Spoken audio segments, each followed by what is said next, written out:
Hey everyone, welcome to 996 The Howl for the Initiated. This is an unedited YouTube vlog discussing everything Arizona Coyotes. I'm back to where it all began. If you guys can recognize the backdrop, it's from my first ever video. So let's just jump into it. I looked at my previous video from last year when I said, will the Coyotes make the playoffs? If you guys haven't watched that video, I said yes. I said the Coyotes would finish third in their division and make it to the promised land. And pretty much, that whole video I was kind of spot on, but I made two mistakes. I thought with all the changes Calgary made last summer, getting a new coach, that big Hamilton trade with Hannafin, and then bringing in James Neal and Mike Smith, I just felt that it was Mike Smith for a second season. I felt the Calgary Flames did too much and it wouldn't really gel, and boy was I wrong. Calgary winning the division, putting egg on my face. But the other mistake I made was that Anaheim was going to make the second wild card spot, and in reality it was actually the Colorado Avalanche and the Arizona Coyotes battling for it. But the Avalanche ended up taking that last spot and then beating Calgary in such a fashion where it looked like Calgary shouldn't even be in the playoffs. And yeah, that's how things turned out. So this season, I think once again the Coyotes will make the playoffs. Obviously, I mean, they're such an improved team from last offseason that would be weird for me to say they won't make it this year. But with all the injuries they had last season, it's literally impossible for the Coyotes to have such bad luck on the health front this upcoming season.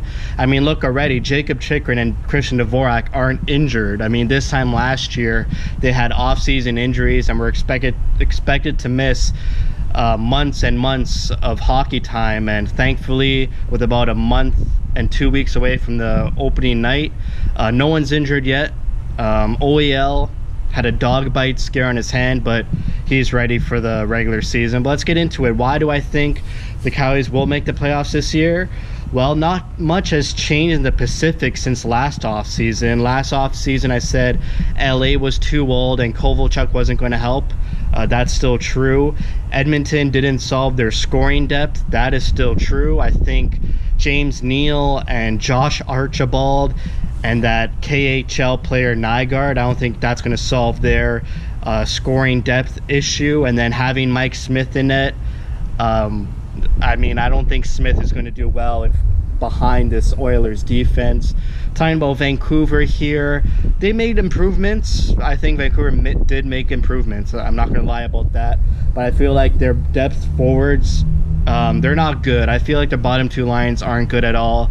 I don't believe in their coach, Travis Green, and their backup is still young. I think it's Demko it is. I think he doesn't even have an NHL season under his belt. I think he was called up last season, played a handful of games, but I think they rely too much on Markstrom, who is a good goalie. But I think if Markstrom goes down with an injury or needs help, I think their other backup is too young.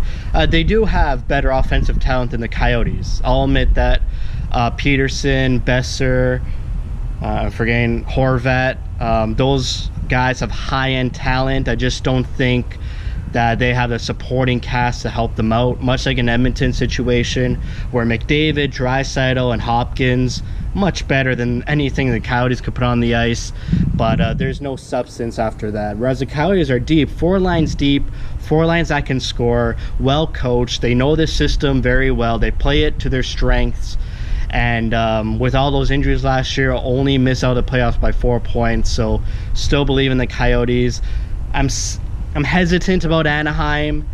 Said they would make the playoffs last season. They didn't. They had a lot of injuries at the beginning of the season, but Gibson played unreal, and Gibson's one of the top goaltenders in the league, so we gotta watch out for Gibson. But I still think the Anaheim Ducks are too young. Their bottom two lines have way too many rookies on them. I think about 5 out of the 6 forward lines are just all rookies, like Max Jones and Sam Steele and Comtois. Obviously, their lineups are going to shuffle around, but I think losing Corey Perry will hurt them. I think Getzlaf's another year older, so he's going to start to wind down. But I love the Anaheim's defense is really good. But I think the Coyotes play well against Anaheim, and I just think Coyotes will get more points in Anaheim and beat them out of a playoff spot. With all this said, I think Vegas and San Jose will be the top 2 spots, obviously, in the Pacific Division. I think Vegas has one of the best top 2 lines in the league. It rivals Toronto's if they can sign Mitchell Marner. But I think Mark Stone is one of the best forwards in the league, top 10 for sure, wingers in the NHL. And you can tell, I mean, the Coyotes were biting the Vegas Golden Knights' tail throughout the whole season. I think the closest the Coyotes got to catching Vegas was about 4 points. But at the trade deadline, I think John Chayka was a bit too shy, and deservedly so. I think the Coyotes were punching above their weight. Full stop, they were. I don't think Chayka should have bought at the deadline, which he didn't. But Vegas decided to go and buy, and they did. They got Mark Stone, who performed unbelievably well in the playoffs. Unfortunately, they lost in Game 7 to San Jose, so he couldn't show much more of his offensive prowess in the later rounds. But I feel like Mark Stone is going to be a really good player for Vegas, and he's only going to get better once he knows the system. Speaking about Vegas, Fleury is another year older. I feel like a lot of these Pacific Division teams have like questionable goaltending, aside from the Coyotes and the Ducks.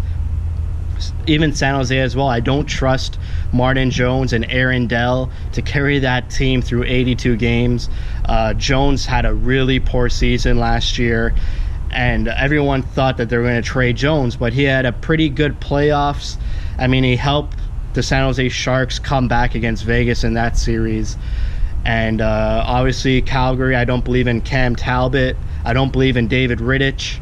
Well, he's only had 60 games in his NHL career, a .909 save percentage. I don't believe he's going to play more than 40 games for the Flames and lead them to the top of the division again.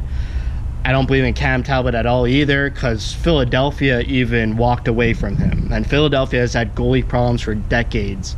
But I know Philly has Carter Hart in their system, and he played well in the handful of games he played down the stretch for Philly. But if Philly's willing to walk away from Cam Talbot and go with Brian Elliott, I think it is. I mean, Calgary, you got to be nervous about that.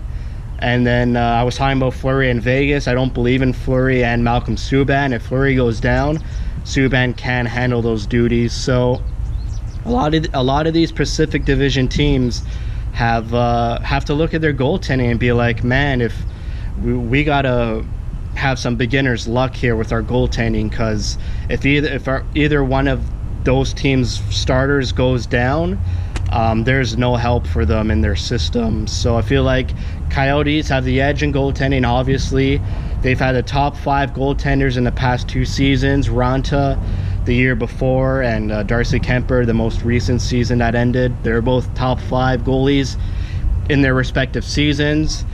And adding Phil Kessel, who puts up 80 points regularly, plays a full 82 games regularly, hasn't missed a game in 5 seasons, being a power play specialist, having Nick Schmaltz for 80 games. I mean, adding Carl Soderberg, who would have been the Coyotes' leading point getter if he was on the Coyotes last year. He had 23 goals and about 49 points, which was ahead of Clayton Keller. So, I mean, you're adding 2 guys who put up points and score more than 20 goals, who could work on the power play. Phil Kessel's an offensive dynamo, top 20 winger in the league. You couple that with one of the best defensive systems in the league. It was number 6 last year. I mean, I don't see the Coyotes missing the playoffs. Maybe there'll be a wild card, but I'm predicting a number 3 spot. I feel like Calgary's going to have too much pressure out the gate to replicate that top division title. The top division title, that makes sense. So I think there's going to be too much pressure for Calgary. They'll have a slow start, and then Cam Talbot will lose his confidence, and then they're going to lose out to the teams behind them.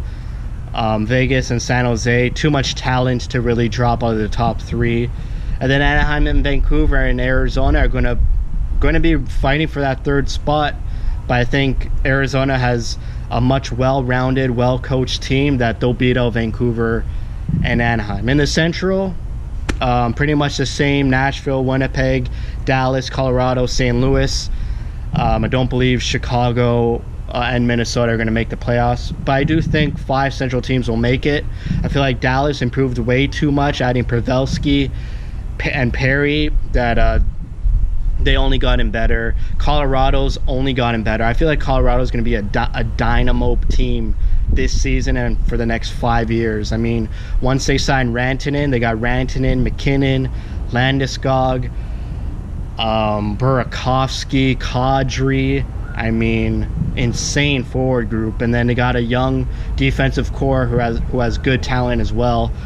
So, yeah, Colorado's going to be really good. I feel like Nashville and Winnipeg will take a step back, but Winnipeg taking the bigger step back than Nashville. I feel like Nashville will probably be 1 or 2 in their division.